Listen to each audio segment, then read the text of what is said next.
ito pakiusap ko lang sa inyo, please. Huwag na kayong gumawa ng kahit na konting bagay na against sa policy ng company. Especially if it involves money. For example, gusto kong i-reiterate ito. Kayo na nandyan, napaka-prone ninyo sa temptation. There's temptations both sa sales at saka sa purchasing. Actually, meron din sa warehouse.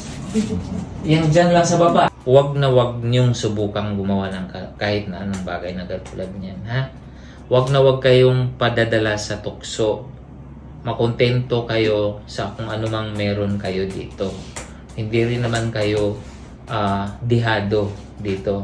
Ginagawa naman natin lahat ng magagawa natin para ma-provide kayo sa lahat ng mga pangangailangan din ninyo, no?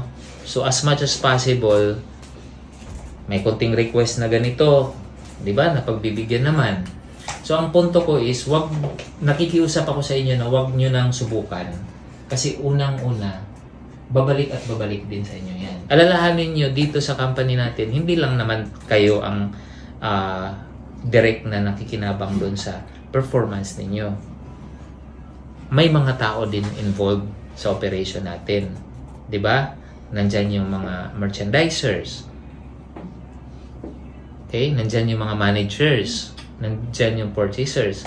So kapag sino-shortchange nyo yung company, hindi lang ang kami ang masasaktan nun, kundi pati yung mga kasamahan yung naghahanap buhay naman din ng matino, ng katulad lang din sa inyo.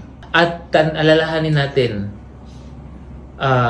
maaaring makalusot tayo sa 1, 2, 3 incidents, pero walang forever pagdating sa ganyan, ha? Na bibisto, nahuhuli at nahuhuli rin.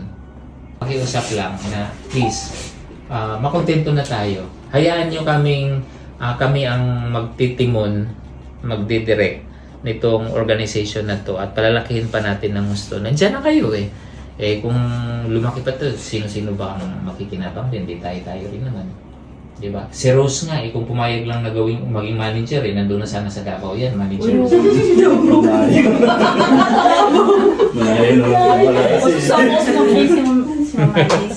Aneng, tsaka si Anay. Sama-sama kami sa Davao, sir. Kung pumayag lang si Rose na siya yung branch manager ng Davao, hindi sana nawala sa kamay ko yung Davao, di ba? Kaso sa Davao pa nun. Yung sense of integrity natin i-apply natin ng todo-todo dito sa trabaho natin. Huwag na huwag kayong magpasilaw sa kahit na kunting amount ng pera.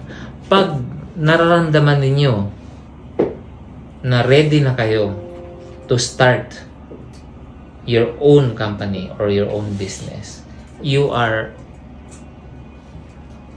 just let me know. You are free to go. Baka mag-partner pa tayo. Puhunan daw po, sabi ni Rose. Diba?